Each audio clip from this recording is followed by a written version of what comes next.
Jai Shri Radhakrishna. Welcome to Sangeeta's kitchen. तर कशा आहात तुम्ही सर्वजण? मस्त आहात ना? मस्तच राहा, चांगले चांगले पदार्थ बनवत राहा आणि खात राहा. तर हे पहा, तर आज मी छान अशी वांगा बटाट्याची भाजीची रेसिपी आज तुमच्यासोबत शेअर करणार आहे. तर त्यासाठी आपल्याला लागणार आहे वांगा आणि बटाटा.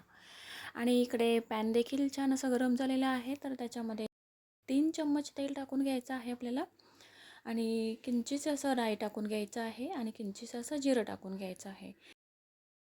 आपली राई छान अशी तडतडून गेलेली आहे. तर त्याच्यामध्ये आता आपला कांदा टाकून घेऊया. कांदा तर छान असा उभा चिरून घ्यायचा आहे आपल्याला आणि छान असं मऊ होईपर्यंत परतून घ्यायचं आहे. आणि कढीपत्त्याची पानं देखील याच्यामध्ये टाकून घ्यायचे आहेत आपल्याला. छान असं मिक्स करून घ्यायचं आहे सगळं मिश्रण आपल्याला.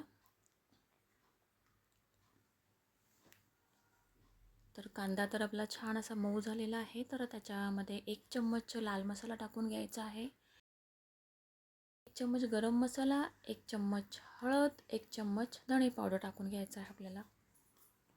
आणि छान असं हे मसाले मिक्स करून घ्यायचे आहेत आपल्याला. आणि याच्यामध्ये आता बटाटे टाकून घेऊया.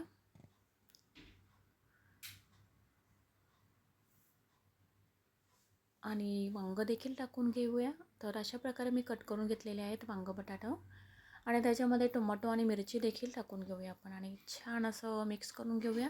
झटपट होणारी भाजी आहे. तुम्ही मुलांना टिफिनला झटपट अशी बनवून देऊ शकता. आणि भाजी शिजायला देखील फारसा असा वेळ लागत नाही. त्यामुळे झटपट अशी भाजी तुम्ही बनवू शकता. तर चवीनुसार मीठ देखील टाकून घेऊया आपण भाजीमध्ये आणि छान असं मिक्स करून घेऊया.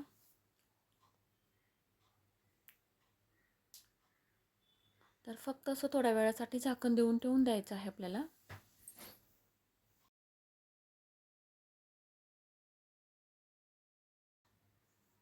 झाकण उघडून एकदा भाजी आपण मिक्स करून घ्यायची आहे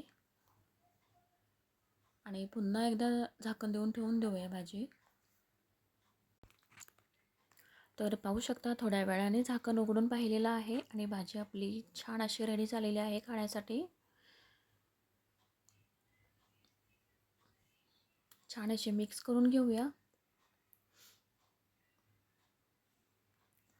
आणि भाजी आपली आणखीन टेस्टी करण्यासाठी आपल्याला याच्यामध्ये टाकून घ्यायचं आहे शेंगदाण्याचं कूट. तर शेंगदाण्याचं कूट 2 चम्मच टाकून घ्यायचं आहे आपल्याला. त्याने भाजीला खूप छान अशी अप्रतिम अशी चव लागते. आणि छान अशी मिक्स करून घेऊया भाजी. भाजी तर आपली रेडी झालेलीच आहे खाण्यासाठी. तर भाजी तुम्ही म्हणाल तर तांदळाच्या भाकरीसोबत खाऊ शकता, चपातीसोबत खाऊ शकता. खूप छान अशी चव लागते भाजीला. आणि माझी रेसिपी जर तुम्हाला आवडली असेल तर ट्राय तर तुम्ही नक्कीच करा. लाईक करा, शेअर करा, सबस्क्राईब करा. तर बाय बाय, भेटूया पुढच्या रेसिपीमध्ये.